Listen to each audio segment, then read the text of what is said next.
All right, this is the seventh part of our Bhagavad Gita Bhakti Shastri course. And today we're going to cover the remaining part of chapter 3 that we didn't get to last week.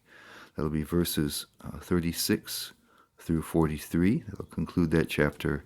And then we're going to begin chapter 4. These are pretty important verses here, so we're only going to cover verses 1 through 10 today. And we'll pick up with the rest of chapter 4 next week. So starting here at the end of chapter 3, there was a distinct section that we left for this week, text 36 through 43, and it's actually a very important section, a really relevant topic to anybody who's on the spiritual path.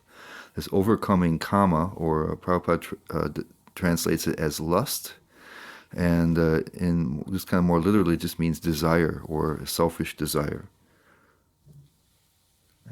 So at the beginning of this section, 336, Arjuna asks Krishna a very important question, and the verse is, it's Arjuna uvacha atakena prayuktayam papam charti purusha anicham api varshnaya paladeva nayojitaha. Arjuna said, O descendant of Vrishni, that's Krishna, by what is one impelled to sinful acts, even unwillingly, as if engaged by force?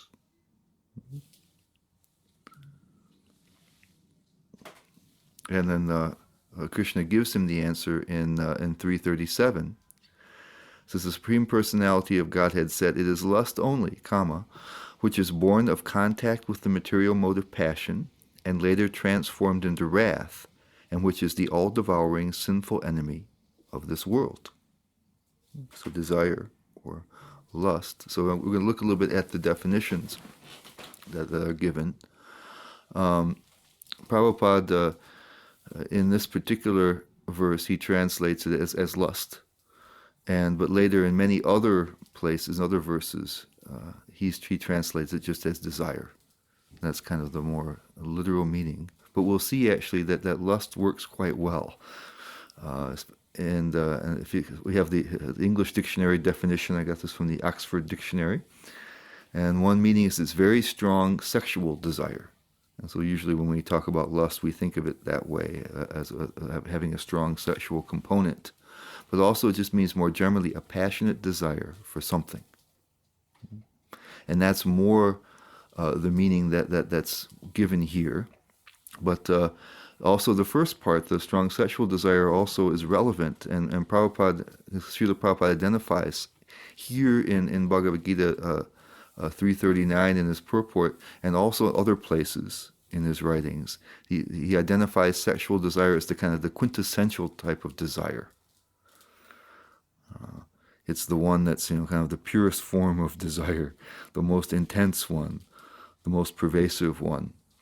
And so he says that, we'll see in 339 in the purport. But the more general term is really applicable here as well. All the different varieties of material or selfish desires. We heard about that early on in the second chapter when Krishna was describing somebody who was advanced in spiritual practice, that they didn't have any material desires or any selfish desires. That was so it's important. So that's more what's meant here. It's a really relevant question for anybody on the spiritual path, but here particularly in Bhagavad Gita, because Krishna had asked Arjuna right from the beginning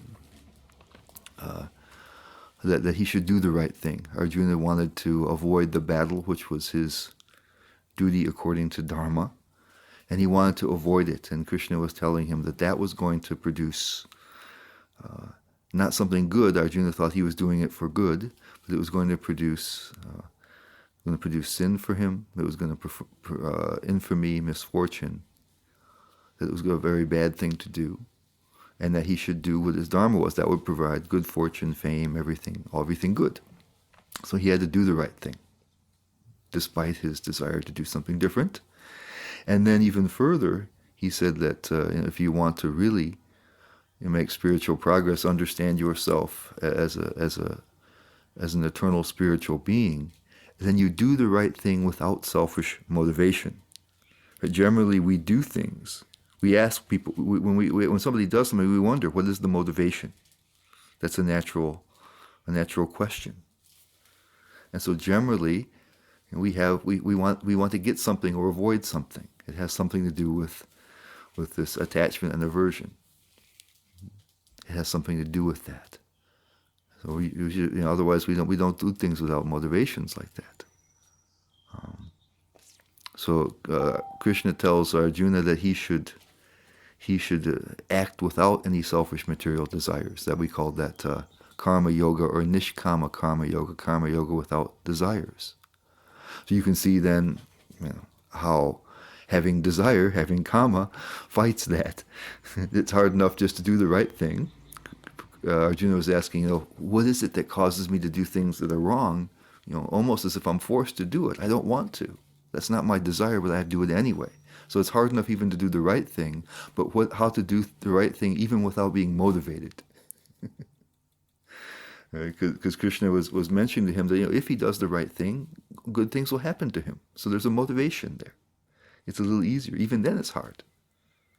But what happens if you don't have that kind of motivation? It's going to produce something wonderful for me. It's going to give me good fortune. It's going to send me to the heavenly planet. It's going to give me a kingdom or wealth or other such things.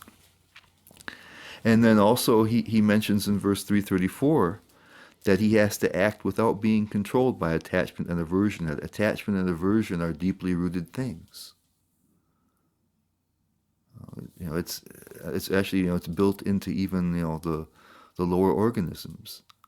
They go towards food. Even an ant, if there's something that they like to eat, they're attracted.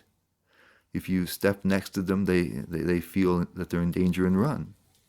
There's attachment and aversion there, and it's built into our system. Naturally, we're attracted to things, and we try to avoid other things that we find are unpleasant. And then also in verse 255, we actually mentioned that already, that we're supposed to come to the level of having no selfish desires. That's what it means to be advanced.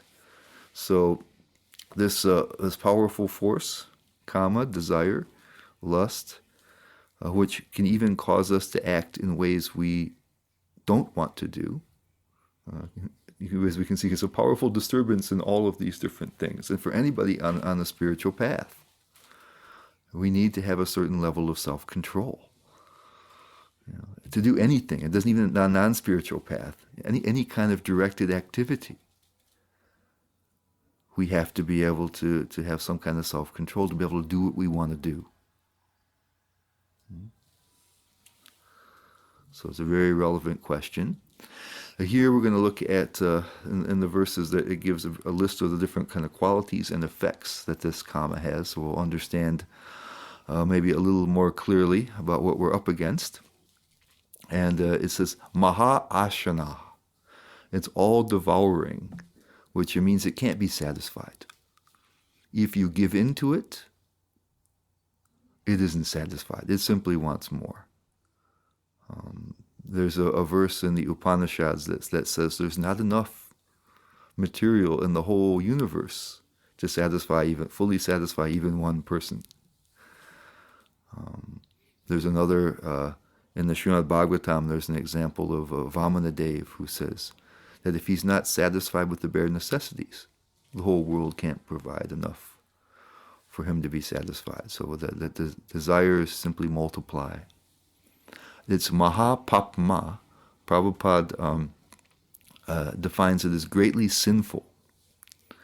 And other commentators like Vishwanath Chakravarti Thakur and Baladev Vidyabhushan, for those who are seeing the PowerPoint presentation, I've just given those. VCT is Vishwanath Chakravarti Thakur, and BV Baladev Vidyabhushan, two important commentators on the Gita. They say that Mahapatma means evil or demoniac. It means there's no way to negotiate or bribe it. The only thing you can do is fight it, destroy it. It says you have to take the danda, the stick to it, try to punish it. You can't bribe it and say, okay, I'll give into you a little bit. Well, I'll let you have this if you behave yourself later, or any other kind of negotiations simply don't work. It has to be a battle. That's their understanding. And Environam says it's the greatest enemy, and especially of spiritual practice. That's what it is. And then it's mentioned that it's dushparenanalena. And Prabhupada gives an explanation of that in the 339 in his purport. He says, it is said in the Manusmriti that lust cannot be satisfied by any amount of sense enjoyment, just as fire is never extinguished by a constant supply of fuel. It burns like fire. It says and of course, actually, sometimes we say we have burning desires. In this case, it's meant more that if you have a fire, you can keep adding more fuel, and it'll keep burning and burning and burning and burning. It doesn't say, okay, enough, and goes out. It just increases the fire. But also, just in our experience, the notion of it being a burning desire, we talk about that. In this case, it mostly meant it burns like it's a burning desire. It's compared to fire in that it can consume any amount of fuel. So even if we try to satisfy our desires, they just increase. You can keep adding and adding, and the fire never says, okay, I've burned enough, don't give me any more fuel. Neither does kama. Desire always wants more. It says that it covers one's knowledge. And so we, here in Bhagavad Gita, we've been talking about how to gain, at least first of all, in the yoga ladder, gaining knowledge of ourselves as spiritual beings. Krishna started his whole discussion emphasizing that. And then he gave Arjuna the path of this karma yoga without material desires to help to try to make him be able to experience that and live that. Here it says, this covers one's knowledge. We talked about that. I think we'll deal with it a little bit more later. But we've talked about how we forget our original identity because we're attracted to the externals, the mind and the body and the senses, that we become absorbed in it, and therefore we identify with it. It's kind of a three-stage process where it just takes all of our attention. And so desire, kama, or lust, takes our attention outward and into the world, into the realm of the mind and the senses. And we tend to forget that we're the ones actually watching, and that the mind and the body and the senses, they're ours. They're not us. And then it says it's jnana, vijnana, nashanam, destroyer of knowledge, jnana and vijnana, realized knowledge. Prabhupada says he destroys the urge for self-realization and specific knowledge of the self. That's in the purport of Bhagavad Gita 3:41. So both theoretical knowledge and realized knowledge, Prabhupada usually translates vijnana as realized knowledge. So we forget even, at least right now, reading Bhagavad Gita, we should know theoretically that we're eternal spiritual beings. We are the soul. And as we practice, we should come to the level of being able to experience that and realize that. So this destroys that. Prabhupada in his purport, he takes it gives it a little different flavor. Also, he says there's the knowledge of the soul and then the knowledge of the soul's true identity as a servant of God. That's what he says. So then it mentions that there's different levels. We can be more or less under the influence of kama, and it puts us in worse and worse states if the greater amount that we have. And so the Krishna gives these three examples. He says, as fire is covered by smoke. So where there's a fire that's producing also smoke, there's quite a bit of light there. Unless it's mostly smoke, but he's saying there's a blazing fire and there's some smoke coming out of it. So it says you can have some knowledge there. You can still see the fire; it isn't totally obscured. And the Prabhupada compares that to the human form of life, where we have the chance to understand ourselves as spiritual entities. Then Krishna says there's like a mirror is covered by dust. So if it's really heavily covered over, it's a mirror, but you can't see anything in the reflection. It can't act as such.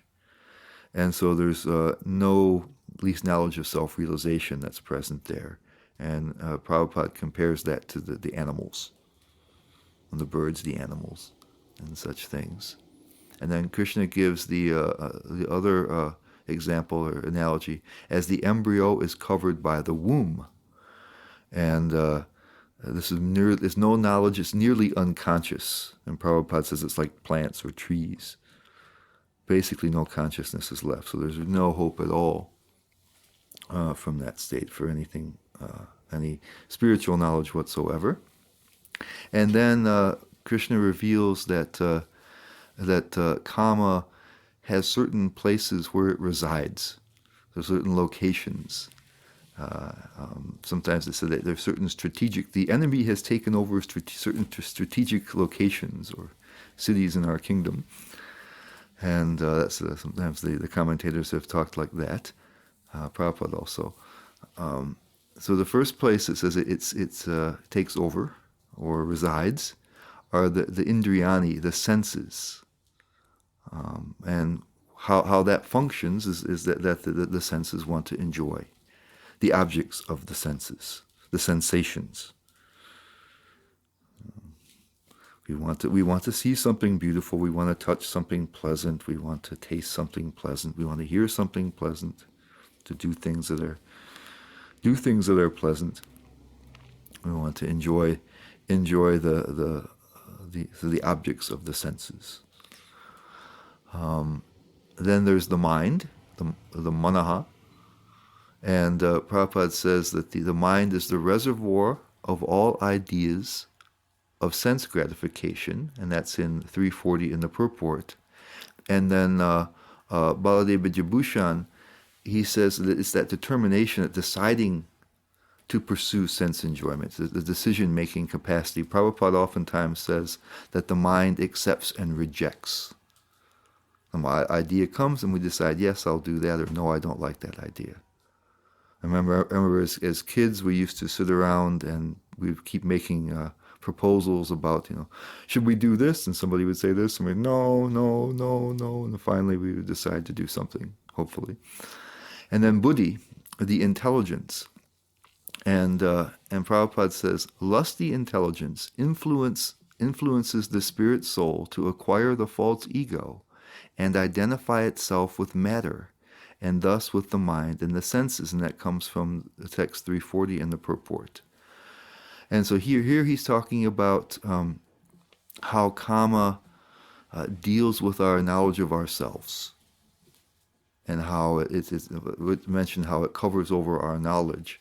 And so he says that when we have our intelligence, in this case meaning our capacity to understand, our capacity of understanding, and so also our knowledge of ourself, that's part of our intelligence, how we understand us and the world around us, our power of comprehension.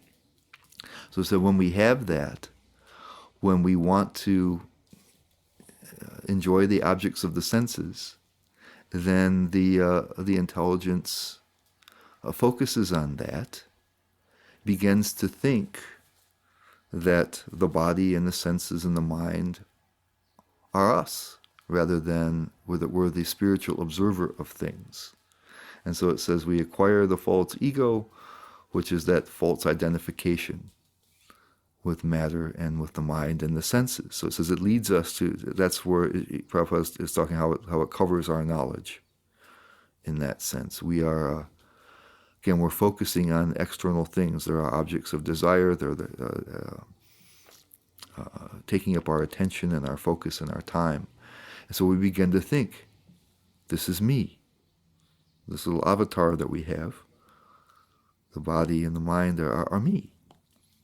And then Baladeva Jabushan, he says that it discerns opportunities for sense enjoyment. So the other thing that the intelligence does, says in the Srimad Bhagavatam, that it helps the senses. So it recognizes objects. and recognizes, situations.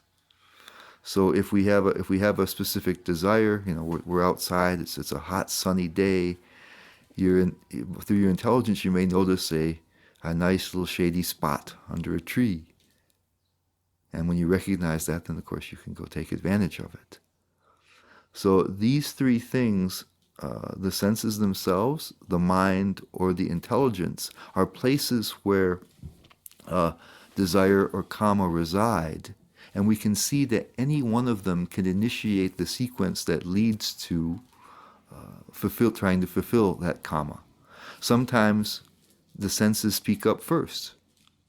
We're sleepy, we're hungry, we're restless, we want this. The senses, make their needs known to us, and then the intelligence will try to see if there's opportunity to satisfy them, and the mind will decide yes. So when we find ourselves, we're hungry, we see something that's a possibility, or we have an idea what we could do to fulfill that, and the mind then says yes or no, not that, something else. So sometimes the notion of enjoyment starts with the senses themselves. You're hot, you're feeling too hot, or you're feeling too cold, or said hungry or thirsty or something. So other times it's the mind. You can be peacefully somewhere and the mind remembers something. That when you did this, or when this happened, Prabhupada says it's the reservoir of all ideas. Something just pops into your mind. And if it seems attractive, it gets the other two things going. Suddenly, there's anticipation in the senses. You can almost taste it. You can almost feel it. You can almost, touch it and smell it. Oh, remember when we went such and such a place? You think, yeah, or we did this such and such a thing. Immediately, the senses become alert. They're ready to do it again. And then the intelligence is trying to find out the pathway to do it. And the third way, of course, the intelligence can start it. We're walking around and we see suddenly something that looks like it has high potential. Oh, look at that. And then from that, the mind will, can say, oh, that looks great, and the senses become activated. They're ready, immediately ready. Then, so that's why it's a very difficult situation we're in. It says in the commentaries that the enemy has captured these very strategic locations, and that's what's happened to us. And so all these different things. They can each one of them individually can jump up, and the other ones kind of fall into line. And so we'll see that in spiritual life, you really have to engage all of these different levels of ourselves. These are called the subtle bodies that we have, or part of the subtle body. We have to engage these different things in our spiritual life because each one of them can pull the other ones along. Senses are peaceful, the mind thinks of something. Finished. The senses and the mind are peaceful, and the intelligence sees an opportunity, and everyone else immediately becomes alert, and there you go. So then Krishna gives, fortunately, a remedy, because otherwise we're really in trouble. It's really hard. For even practicing spiritualists to really do what they want to do. We have a desire, but we're always fighting against ourselves. There's a certain momentum there. The kama, this great enemy, has taken over. And even though we have a real clear notion of what we would like to do and accomplish in our lives, we get sidetracked. We get ambushed, surprised by either the senses, the mind, or the intelligence controlled by desire. So the remedy that Krishna gives is that you have to regulate the senses, put them under some level of regulation is probably the best word, some sort of discipline, where they're used to a certain regimen and not given so much ability for whimsical action. And Vishwanath Chakravarti Thakur says that Krishna starts this way because the senses are more easily controlled than either the mind or intelligence. They're a little bit more creatures of habit. I know that even in some techniques of behavior modification, if there's someone is trying to quit smoking, that's of course such a thing that people try to do in the world and have trouble doing it. You'll be advised to notice the times when you're particularly motivated to smoke. People generally do it when they're after their meals and things like that. So do something else at that time. They sometimes have them chew gum, or if you do something in a certain place. That's if you want to build a good habit, you study in a certain place where you're used to doing it. We say chant Hare Krishna. It's nice to have a regular routine and a regular time and place for doing it. And so the senses are kind of creatures of habit. And so you can get them into a routine. And there's some hope of success with that. Of course, they still can have a mind of their own. But it helps. They are kind of creatures of habit, and you can kind of build new and better habits with them.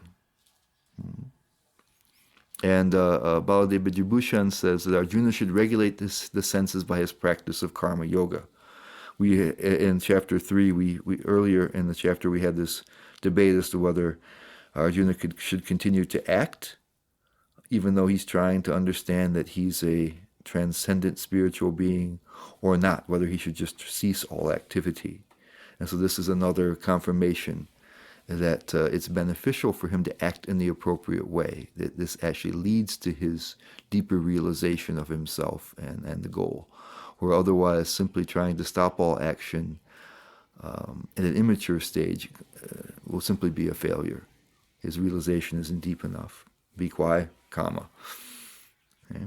And then he gives the second part of the remedy, which says that you have to understand, remember that you're the soul, that there's something here, that you're not just the senses, the mind, or the intelligence, that we're the observer. Actually, that's really what we found that out in 2:17, that what we really can experience of ourselves at the beginning stages of spiritual life is that we're conscious, that we're whatever it is that has experiences. And otherwise we're so distracted by the experiences that we don't pay any attention to ourselves and don't have any really further knowledge of that. But that we can all perceive, that I'm experiencing. Whatever I am, there is something here that experiences. So Srila Prabhupada says in his purport to 343, he says, one may not give up work and prescribe duties all of a sudden, but by gradually developing Krishna consciousness, one can be situated in a transcendental position without being influenced by the material senses and the mind, by steady intelligence directed towards one's pure identity. So Krishna gave us a whole lot of information about the soul, and so we're given to try to apply that information. And of course, along with the spiritual practice, we should begin to have some tangible experience of it. It should begin to make a lot more sense to us than it does at first, that we are this conscious entity, not the experiences. And then Baladev Vijayabhushan says that he's also bringing up the same idea that Krishna gave in verse chapter 2, text 59, concerning the higher taste. That because spiritual practice leads to realization and experience, that experience really helps us to keep the intelligence focused, as Prabhupada says, directed towards one's pure identity, and to help us remember that all these other things are extraneous. the intelligence, the mind, the senses. All these things are objects of our consciousness. They're not us. And as that realization deepens, we already saw in the second chapter how that changes the way people deal with everything, how they understand the world. They suddenly, they don't have, their attachment and aversion is less. Their desires diminish. Their selfish desires diminish. Because they understand them. That, oh, that's not me at all. It's a natural progression that happens through that level of deeper understanding. So we begin to, when we begin to experience more and more, it encourages us to persist in our spiritual pursuits, and it also gives us an understanding by which the things we're trying to overcome don't have the same power over us anymore. When we identify, when we think I am, this is me, the mind and the body, this is me, you can't get any perspective. You can't have any distance between you and that. You feel you have to do what karma and desires are demanding of you. If you can take a little bit of a perspective, a little distance by thinking that I'm simply observing, it's a different situation altogether. So those were the two remedies that are given, that we have to become regulated in some way. Try to keep try to develop positive patterns with the senses, and focus on this understanding of ourselves as a soul. Now, for bhaktas, those who are practicing bhakti like us, we have a real advantage over persons who are simply on the yoga ladder, because first of all, bhakti addresses the root cause of the problem. Prabhupada, in his purport to 337, he says, when a living entity comes in contact with the material creation, his eternal love for Krishna is transformed into lust in association with the mode of passion. Or, he says, in other words, the sense of love of God becomes transformed into lust, as milk in contact with sour tamarind is transformed into yogurt. So he said there's actually that selfish desire is a transformed version of the desire for service. That in the liberated state, the soul desires to do for Krishna. He wants Krishna's pleasure, wants to serve others. But in when we come into contact with the material world, that transforms into a selfish desire. We want to make who we think that the self that we think is us happy. So the inversion takes place. So for those of us who are practicing bhakti, we're trying to learn how to serve God, how to serve Krishna. And so that's not really, Prabhupada mentions other places, we're going to read when we get to the Nectar of Devotion, how that's a natural thing. That's our natural state. We're not trying to, he says, it's not an artificial imposition on us. We're not trying to become something we're not. We're actually trying to become something that we are. And as that increases, naturally, it's transforming the selfish desire into service. It's a natural transformation back. So that gives us a real advantage. We're dealing with it at a deeper level than the people on the yoga ladder. The Supreme Personality of Godhead, he goes on, expanded himself into many for his ever-increasing spiritual bliss, and the living entities are parts and parcels of this spiritual bliss. They also have partial independence, but by misuse of their independence, when the service attitude is transformed into the propensity for sense enjoyment, they come under the sway of lust. So even as we begin to practice bhakti, we're trying to reverse that thing. Instead of, as he says, when the service attitude is transformed into the propensity for sense enjoyment, we're trying to do the reverse, transform the propensity for sense enjoyment into the service attitude. So it's really attacking the problem at the very root. And then there's some other advantages as well, because Krishna says you try to control the senses, and that's appropriate, particularly for the people on the yoga ladder, because Vishwanath Chakravarti Thakur says, the senses are much easier to control than the mind and the intelligence. But in bhakti, we really have a way to address the problem at all the different levels. So there's those three sitting places of the lust, right? The senses, the mind, and the intelligence. And these things can be really readily engaged through the process of bhakti. We can address all three, because the senses, they can be engaged in acts of service. And the mind can decide, let me do this service instead of that service.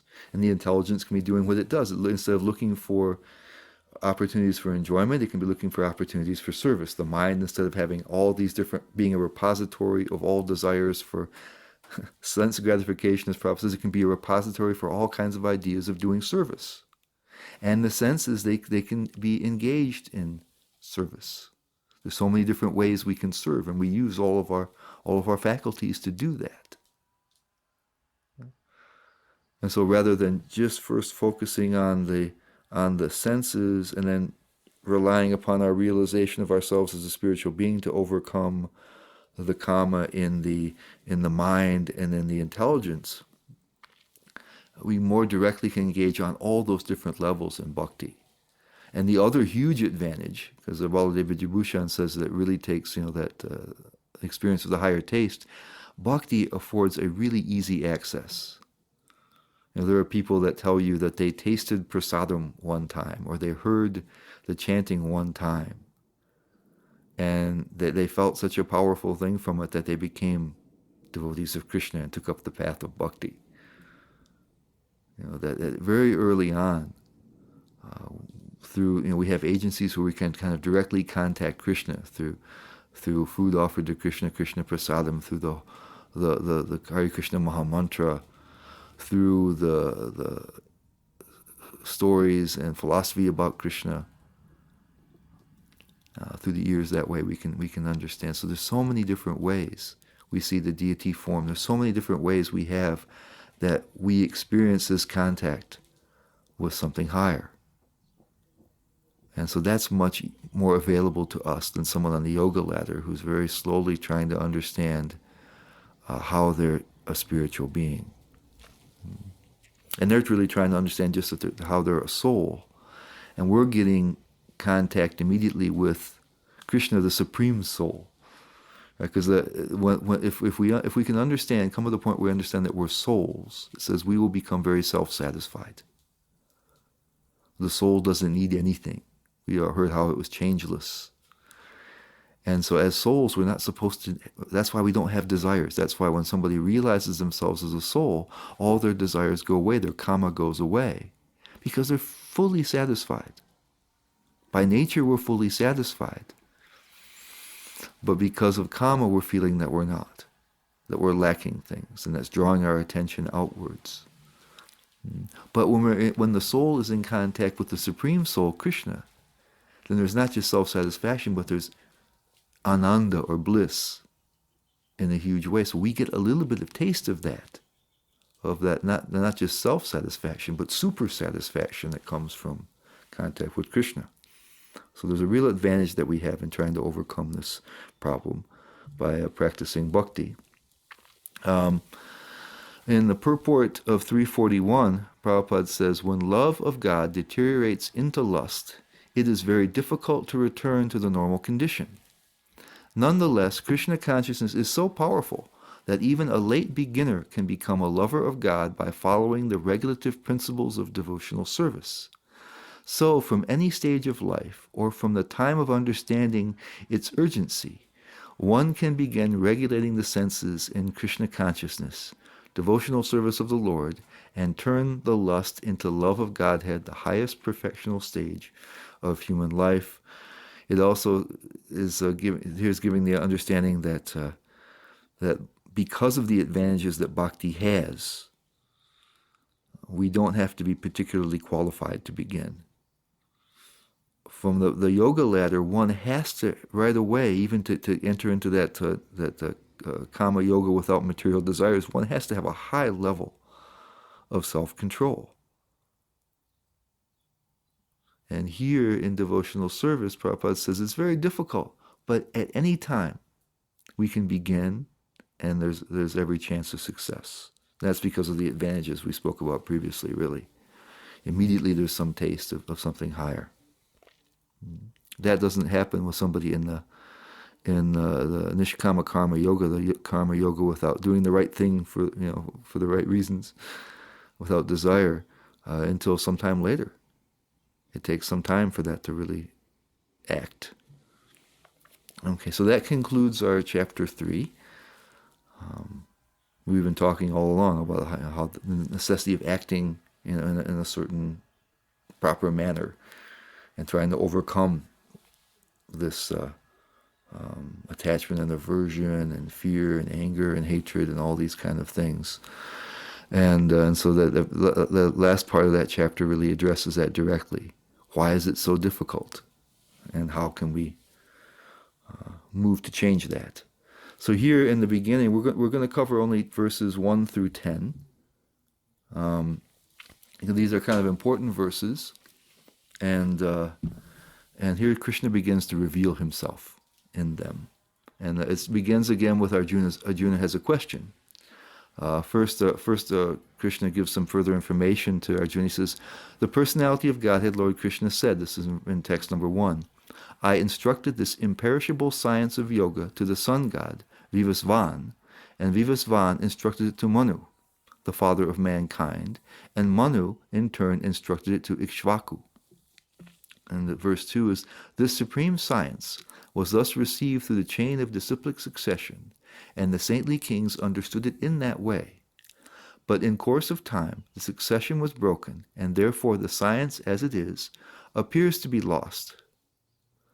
3. That very ancient science of the relationship with the Supreme is today told by me to you, because you are my devotee as well as my friend, and can therefore understand the transcendental mystery of this science.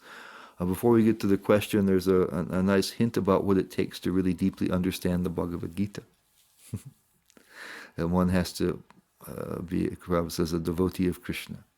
So we will understand the Gita more and more as our devotion increases. It's something that's very secret, he says. And then 4.4 is where the question comes in. Arjuna says, wait a minute. Arjuna says, the sun god Vivasvan is senior by birth to you. How am I to understand that in the beginning you instructed this science to him? So we're talking about many, many, many, many millions of years in the past. At least millions, but many, many, many years in the past. That this instruction was supposed to happen. And Arjuna says, well, we weren't born that long ago. How did you do that? And so then it says that in the commentaries that Arjuna knew the answer, but this was a good opportunity for him to get Krishna to explain himself.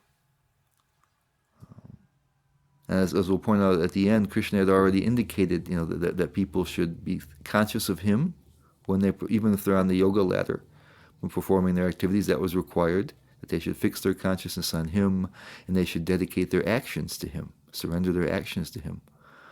But there wasn't much information given about him. So this is going to be really relevant for those on the yoga ladder, and even more relevant for those in the path of bhakti. So so Krishna begins to answer in Bhagavad Gita 4.5. And the personality of Godhead said, many, many births both you and I have passed. I can remember all of them, but you cannot, O subduer of the enemy. And so the many, many births says that Krishna comes repeatedly as himself. He comes as Krishna on a certain schedule Prabhupada mentions, as well as he has many different other types of incarnations. So he has many, many, many times when he appears here in this world. So he has many, many births. You can take it in either or both of those ways. That he comes periodically in his form as Krishna and in other forms as well.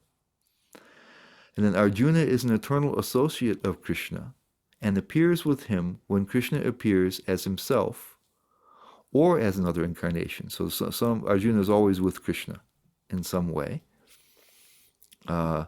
Arjuna does not remember because the Lord covers his knowledge for the purpose of his pastimes. This is taken from Vishwanath Chakravarti Thakur, that Arjuna is an eternal associate, as it's called, and so he's always with the Lord. But every time they appear someplace, Arjuna doesn't remember all the different other times. He takes it as being something fresh, and that's just to make their relationship sweet. It's a nice adventure. Keeps the adventure fresh. The ordinary souls, like us, we forget past births because we change bodies, as Prabhupada mentions in the purport. So the Krishna is remembering because he's Krishna. That makes him unique. Even his eternal associates, they forget by his covering their knowledge with his energy. And regular folks like us, when we change the body, naturally we forget our previous births. Some people can remember something, but generally we forget almost everything, or everything at all.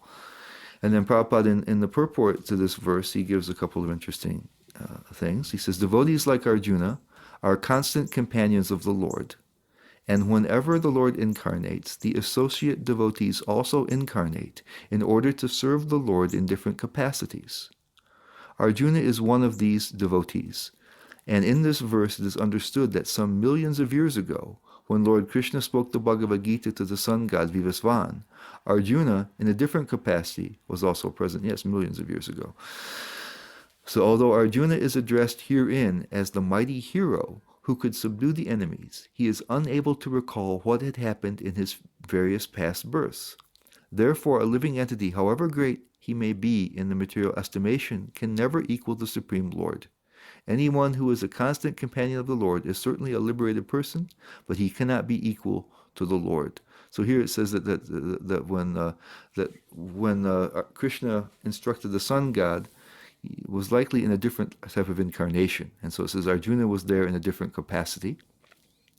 And here in the second part of the purport, he's I think giving us a warning against impersonalist philosophy that think you can become God in some way. So even Arjuna, who's liberated, his knowledge can be covered by Krishna. Krishna is different from him. He's a unique entity. And so then Krishna explains how he appears. And in text 4.6, although I am unborn, and my transcendental body never deteriorates, and although I am the Lord of all living entities, I still appear in every millennium in my original transcendental form. So we'll look a little bit at that. In the previous verse, Krishna said that he has many births. In this verse, he says he's unborn. And the reason he does that, it's not really contradictory, it's just to grab your attention a bit, it distinguishes himself from ordinary souls who go through the cycle of birth and death. And he uses the word avyayatma. His body or his self doesn't deteriorate or change. Avyaya, it means no change. Prabhupada says it doesn't deteriorate because that's what ours does. That's how ours change. They eventually break down and end. But so Krishna's body doesn't change. So that's quite a bit different than us. We are born and our bodies have a certain lifespan. And even if there's no accident or disease, eventually they simply wear out. And Krishna also distinguishes himself. He says he's Bhutanam Ishvaro. The Lord of all living entities, or Ishvara, generally means also controller. So we, of course, would like to be able to control others and influence others, and we usually in practical experience find that's quite difficult to even control one, two, or a few, much less all living entities. So that's another distinction between us and Krishna. That's pretty. And then it's Prakritim Svam, own transcendental form. The commentators, the Prakriti sometimes just means nature, but they've explained how it means that your Svarupa, your own form. So Prabhupada translates it as own transcendental form. And so for us, we're also avyayam as spirits, right? The soul, it says, is avyayam, it's changeless. But our bodies are not. So our real form is concealed within the body. The spirit, it doesn't change. The spirit doesn't deteriorate. But all we can see of us is like a little spiritual spark inside the body, so that our body conceals our real form. Where in Krishna, his real form is what you see. And ours, actually, we understand that in a spiritual environment, the spirit. So we heard that the soul is 1/10,000th the tip of a hair in size. The very, very tiny, called a spiritual spark. But when put in a spiritual environment, it expands and turns into a real form, a spiritual form. So ours is dormant and hidden within the body right now, where Krishna's real form is right what you see. There's nothing, it's not an external thing. The body's not external or temporary. And then Atma Mayaya. And he appears by his internal energy. That's what Prabhupada says in the word-for-word translation. In the purport, he says, he uses a definition from one of the Sanskrit dictionaries, the Vishvakosha dictionary, and says, by my mercy. The main point here is that our births, they take place by forces that are beyond our control. We didn't decide where we would be, who we would be, when we would be. We probably would have chosen something else if we had full control over that. We don't even know. Somehow we were there. We didn't seem to have any even input on the matter, much less the ability to do it. Where it says here, Krishna, he says, he appears by his own energy, as himself. So wherever he wants, whenever he wants, however he likes. And he does it without any help. There's forces in the universe that control where we're born next, and we don't really have a say. They don't give us a little feedback form. It says what we'd like to have, what's our preference. We just get it, but Krishna is quite different in that way. So Krishna is revealing himself in different ways to be a unique entity, person, quite different from us. And then when does he do it? So how he does it, when he does it is in 4.7. Whenever and wherever, and this gives a real strong hint about why he does it. Whenever and wherever there is a decline in religious practice, O descendant of Bharata, very famous verse, all these are, and a predominant rise of irreligion, at that time I descend myself. So that, and the next is why. The previous one gave us a good clue. The when kind of implied the why. And then in text 4.8, to deliver the pious, the sadhunam, and annihilate the miscreants, dushkritam, as well as to reestablish the principles of religion. I myself appear millennium after millennium. So that's why he comes. So this verse is analyzed. Prabhupada gives in the purport of this 4.8, says, as far as the atheistic are concerned, the duskritams, it is not necessary for the Supreme Lord to appear as he is to destroy them, as he did with the demons Ravana and Kamsa. The Lord has many agents who are quite competent to vanquish demons, but the Lord especially descends to appease his unalloyed devotees who are always harassed by the demonic. And actually, Vishwanath Chakravarti Thakur, he mentions in other places that the reason that sometimes the devotees of the Lord are harassed by the duskritas, the demons, is that it makes Krishna's appearing to rescue them all the more sweet. He gives this. He says that in the summertime when it's very hot, cool water is very pleasant, and in the winter when it's cold, warm water is very pleasant. And so Krishna's appearance is always pleasant to his devotees. But when they're in distress and Krishna comes to rescue them, it's especially sweet. So Krishna has this sense of drama, and so the love between him and his devotees is increased by that dramatic appearance. And then in their commentaries on the Bhagavad Gita, Vishwanath Chakravarti Thakur and Baladev Vijayabhushan, they say that even the devotees who are not being harassed, but are just here present in the world, they're distressed by separation from the Lord. They're eager to see him, and so he rescues them from that. So, because not every devotee is being harassed in some way. There are some prominent examples that Krishna mentioned here, or that Prabhupada mentioned in the purport. Ravana, Kamsa. We just had Nrsingadev's appearance day, so his devotee Prahlad was being harassed. So there's famous examples of that. It happens, but not all are in distress, but their distress comes from wanting to see the Lord. And then in the purport, Prabhupada says, Lord Sri Krishna descends for the specific purpose. And here he says a similar thing, although he even makes it more specific.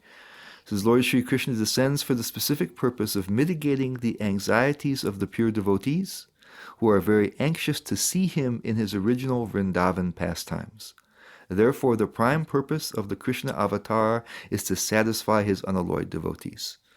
So he's making the point here that when Krishna appears as himself, rather than in other incarnations, he has this very special revelation that he makes of his very specific activities with his sweet devotees in Vrindavan. And so he's saying that that his devotees want to see him in that form, and so he comes that way to satisfy them and to show those sweet pastimes.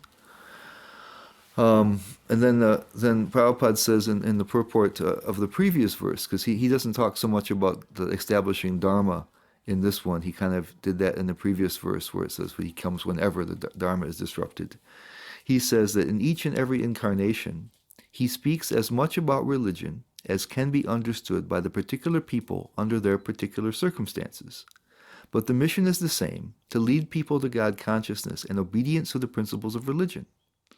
In all incarnations of the Lord, therefore, the same principles are taught, but they appear to be higher and lower in varied circumstances. This from 4.7 purport. And then Baladev Vijayabhushan says that Krishna comes in person in order to reveal himself to the world. I kind of paraphrase that, but that's what, and Prabhupada confirms that in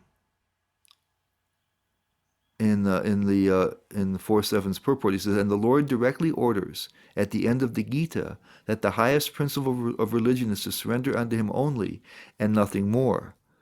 Right, so that he can, it says that the different, Prabhupada says in his purport and other commentaries, so that the Vedic knowledge, the knowledge of the Vedas, is meant to lead people to Krishna consciousness, to bhakti. But here Prabhupada says that the highest principle of religion is bhakti. And so to have bhakti, you have to, it really helps to know who God is, who you're worshiping. And so his appearance shows that. And it's explained even more by Queen Kunti in the Srimad Bhagavatam. It's Srimad Bhagavatam 1.8.35. And she says, and yet others say that you appeared for the sake of rejuvenating the devotional service of hearing, remembering, and worshiping, and so on, in order that the conditioned soul suffering from material pangs might take advantage and gain liberation. So when God reveals himself in person, it's a tremendous boon to those who wish to worship him. They can hear about him, they can remember him, they can understand more about him, they can remember his activities. This is hearing and remembering. Hearing and speaking and remembering are the three initial processes that are used in bhakti. And so when Krishna appears in person, he gives life to the bhaktas in that way. He gives life to bhakti. And so then in the last two, really, that we're going to cover today, 4.9 and 4.10, he talks about attaining himself. And he gives very powerful verses. In 4.9 he says, one who knows the transcendental nature of my appearance and activities. Janma karma, his appearance and activities, does not, upon leaving the body, chaktva deham, take his birth again in this material world, but attains me, or it says here, it says my eternal abode, O Arjuna. In the word for word, it says attains me. He attains me. Prabhupada, in the smooth translation, says my eternal abode. That's where Krishna is. So it's sensible. So previously Krishna spoke about liberation, and he called it, in 2:15, he called it Amrit, which literally means without death. Mrityu is death. And the A is, just like we do in English, if you put an A prefix, it means not. So not deathless or without death. That's what he told Krishna in 2:15. You'd be qualified for liberation, qualified for deathlessness. So when one, here it says, that one who understands Krishna won't take another birth, but will, so therefore no more death, and will go to be with Krishna. So the Amrit is a kind of a partial explanation of that. It fits, that's what happens, but it's not a very direct explanation. So Krishna is kind of obliquely talking about liberation. And then in 272 he talks about Brahma Nirvanam. And that's taken differently by different commentators. The kind of more literal translation is Vishwanath Chakravarti Thakur says it refers to liberation in Brahman. Srila Prabhupada and Baladeva Vijayabhushan both say that it indicates attaining the Lord or the Lord's kingdom. But the reference it's more indirect. They have to interpret the word in a certain way. So they say that indication at least is there. It's kind of hiding in there. But the more kind of literal translation, this means more that this means a kind of transcendence. So in the first time when he talked about Amrit, without deathlessness, without death, it doesn't also mention specifically transcendence. That you go someplace else. You don't know what happens when you no longer have death. This indicates that there's some kind of a transcendent place beyond this world. And the commentators like Prabhupada and Baladeva Vijayabhushan, they see also the notion of meeting Krishna and going to Krishna's place embedded in there. But it's not so overt as it is here. Here Krishna says very directly that you attain me, that they attain me. So they give so here we have kind of the most direct and full definition of liberation. He's told Arjuna from the beginning that he should aim for transcendence, aim for liberation. And now we find out what that really means, clearly and completely for the first time. Then there's also, when people read this verse, okay, the question always comes up, well, great. I know about Krishna. I know that Krishna is transcendental, that his appearance and activities are transcendental. I just read about it in Bhagavad Gita. So does that mean that I'm liberated, that I'm guaranteed to go back to Krishna on the basis of that? We see a loophole.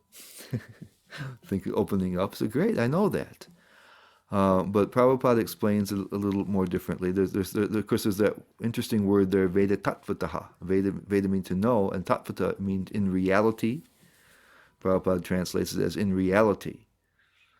And so, in this case, Krishna is not referring to a shallow sort of knowledge, or just kind of, I have certain information, but rather a real faith which motivates one to take up the process of devotional service. And that's clear from how Prabhupada deals with the next verse.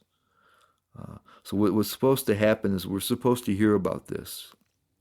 We're supposed to hear about Krishna. We're supposed to hear about this benefit. And we're supposed to develop some faith that there's something wonderful that can be attained. And then we have to act on that faith for the full success here. And Prabhupada mentions in the purport to the next verse, I see it as a transition here, he says, as described above, it is very difficult for a person who is too materially affected to understand the personal nature of the Supreme Absolute Truth. So this Tattvataha is not so easy, not just taken for granted. Generally, people who are attached to the bodily conception of life are so absorbed in materialism that it is almost impossible for them to understand how the Supreme can be a person. So this is in the text 410, which says, 410 says, being freed from attachment, fear, and anger, being fully absorbed in me, and taking refuge in me, many, many persons in the past became purified by knowledge of me, and thus they all attained transcendental love for me. So Prabhupada talks about these three kinds of people who are affected by this attachment, fear, and anger. Raga, Bhaya, and Krodha. And it says that someone who becomes free of those things, they can attain love of Krishna.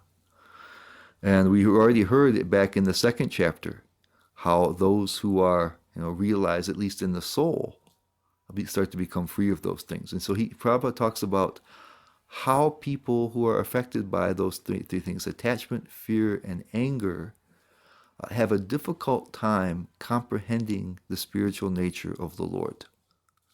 And in his purport, he gives these three examples. And so he says, in the materialistic concept, this is in the purport of 410, the body is perishable, full of ignorance, and completely miserable. Therefore, people in general keep this same bodily idea in mind when they are informed of the personal form of the Lord. For such materialistic men, the form of the gigantic material manifestation is supreme, a kind of pantheism where you see the whole world is divine. Because when you think that you're the body, then you can't imagine anything about transcendence. You just think if there's divinity, it's part of this world. And so there's the universal form where he just says that the gigantic material manifestation, pantheism, where you just worship the whole cosmos as divine. So you can't even open your mind enough to think about there being something beyond this world. And then he talks about the second, so that's people who are attached. That's the attachment part. For somebody who has fear, he says, when they are informed that spiritual life is also individual and personal, they become afraid of becoming persons again, and so they naturally prefer a kind of merging into the impersonal void. So the impersonal people who want to merge into Brahman and such, he says that there's oftentimes an underlying fear there. Because we are, as we experience individuality here in this world, and it isn't very pleasant. It's limiting in so many ways. Prabhupada calls it conditioned existence. We have so many conditions put upon us. So many things we can't do, so many things we have to do. So many limitations. And we're generally not happy here. We feel that we're not complete. We feel that we need so many different things. We suffer things that we would prefer not to do. And so the feeling is that individuality is a misery. And so the notion that you're going to be an individual spiritual entity in the spiritual realm just sounds frightful. So being afraid of the misery that we experience here, they simply want to become, merge into oblivion.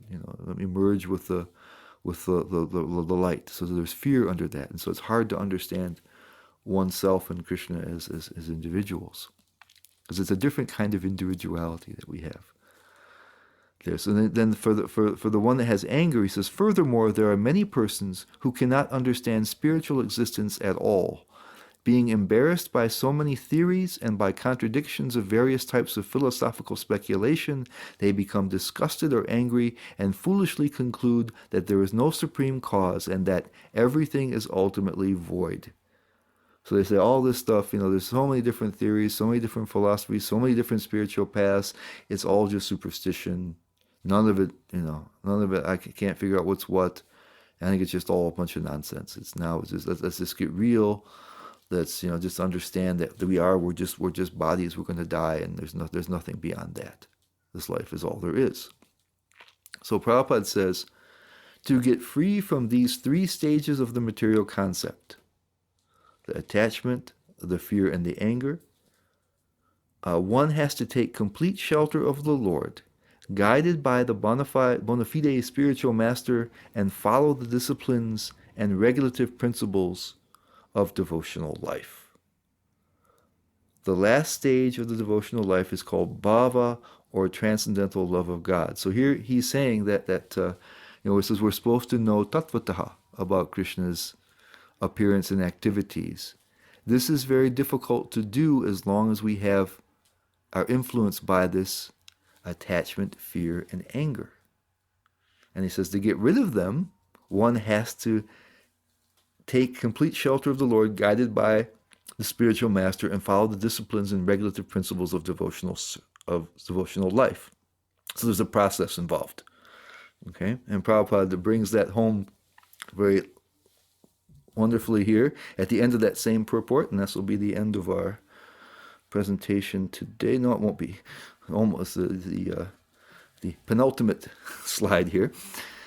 Prabhupada says, so, by the slow process of devotional service, under the guidance of the bona fide spiritual master, one can attain the highest stage, being free from all material attachment, from the fearfulness of one's individual spiritual personality, and from the frustrations that can result in void philosophy. Then one can ultimately attain to the abode of the Supreme Lord. So this is Prabhupada's explanation of that tattvataha, and why it isn't just enough to read that verse and say, now I'm going to be liberated.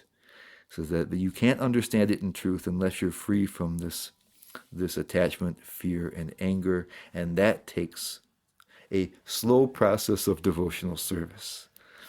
So we can't take it. Sometimes people want to take advantage of that verse and say, now I don't have to practice, do anything spiritual. I'm already guaranteed to be liberated and go back to Krishna because I know it. Prabhupada explains it's a little more complicated than that. What it's supposed to do is give us faith to take up the practice. Okay? And so here our last one. A little couple of comments here. Krishna had shown that an admixture of bhakti is necessary for the persons on the yoga ladder to be successful by instructing them to surrender their works to him, that was in 330, and fix their consciousness on him, 261. And he said they can't be successful without doing that. At that point, so a little bhakti has to go into their other types of yoga. At that point, he hadn't revealed much about himself. Now those on the yoga ladder have much greater information which can deepen their understanding and practice. So now they have a real reason to fix their minds on him, and they really have an understanding of him. It brings a lot more life to that element of bhakti in their practice. And for us, verse 9 and 10 really shows that the path of bhakti is sufficient by itself, as well as necessary. So for any path, it's necessary. It has to be some mixture of it. But here it's very clear in 9 and 10 that simply by taking up bhakti wholeheartedly, a complete success is there. And Prabhupada says you can take it up at any stage. He mentioned already. So here, and of course, the teachings of bhakti is what Krishna is really meaning to teach here in Bhagavad Gita. That's the heart of his instructions. And so here he's giving us that already, a hint of that bhakti is all you need. Okay? So next time we'll continue further on chapter 4.